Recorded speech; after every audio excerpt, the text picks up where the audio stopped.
Okay, Kenyans, kuna hii story ambayo ilikuwa na trend ya huyu mwanadada ambaye alimwagiliwa acid mwili mzima guy, kwa sababu alikuwa amechora tattoo ya Ruto this pande hapa, alafu hapa kaandika tu tamu.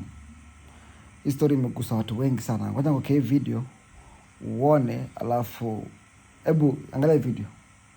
Young, lakini ni huu ni president ndio? Waonyeshe wengine. Onyeshe. We kuja pole kijana mdogo. Tam, uonyeshe kwenye maandiko tam. Hizi ni tam, alafu tu tam. Tunyonye serikali.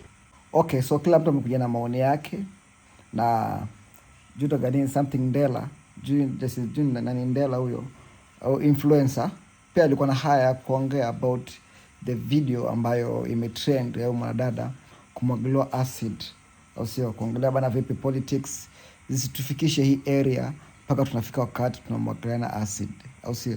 Msikize ndio hapo mama. Yule mama ambaye alikuwa ametatu picha President William Samoei Ruto amefariki, alimwagiwa acid. And I like to tell Kenyans that yule mama ni mtoto wa mtu, na despite our political differences, tafadhali wa Kenya tusipoteze maisha ya wengine. You know, despite us having different political opinions, ideas, nobody deserves to die because of our political leaders.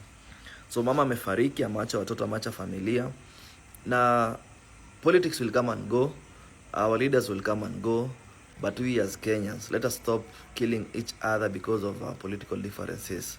Inaweza kuwa maybe haunipendi, maybe upendi kiongozi fulani, lakini usipoteze usiwe mwenzako kwa ajili ya viongozi. Ni watu ambao wanateseka, ni watu wameumia. Sisi mafuta imepanda, inatuadhiri sisi wote. Beonge kipande, inatuadhiri sisi wote. Kenya sasa kiharibike, itatuadhiri sisi wote. Tafadhali wa Kenya, you have different right to support whoever you want, but don't kill somebody because apendi ama ana support mtu ambaye haupendi. Okay guys, thanks kwa watoto ambao mna view content zangu. Tuendelee nao morali.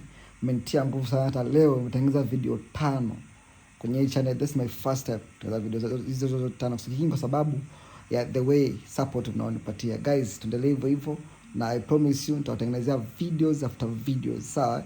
Watu wangu wa Facebook tuko about kufika 1 million, watu wangu wa TikTok we about kufika laki, watu wangu wa Instagram tuko 15k. Go and then pale mni support OJ Stefan, hapa ni OJ family. Until next time, we are out. Bye.